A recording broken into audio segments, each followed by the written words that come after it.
1 number থেকে 9 নম্বর পর্যন্ত আমার সাথে সাথে পড়ুন। আল্লাহর নেয়ামতের তথ্য পাবেন।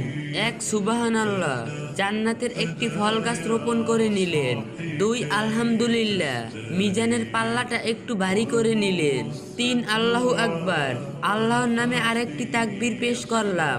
4 লা ইলাহা ইল্লাল্লাহ মুহাম্মাদুর রাসূলুল্লাহ সাল্লাল্লাহু আলাইহি সাল্লাম, যার নেক 7 আসমান ও 7 জমিন হতে উত্তম। 5 লা হাওলা ওয়ালা কুওয়াতা ইল্লা বিল্লাহ, জান্নাতের একটি রতন কুড়িয়ে পেলাম। 6 আলিফ লাম মিম, পেয়ে গেলাম 30 নেকি। 7 সুবহানাল্লাহি ওয়া বিহামদিহি, সুবহানাল্লাহি আজিম। এবার জান্নাতের একটি খেজুর গাছ রোপণ করে নিলেন। 8 যদি পড়ে থাকেন তাহলে এতক্ষণ আপনার আমল নামায় অনেক সওয়াব লেখা হয়ে গিয়েছে। 9 আমি নিশ্চিত আপনি এখন মুস্কি মুস্কি হাসছেন। তারপর মুস্কি যখন হাসলেন তখন কমেন্ট বক্সে একবার আলহামদুলিল্লাহ বলবেন না?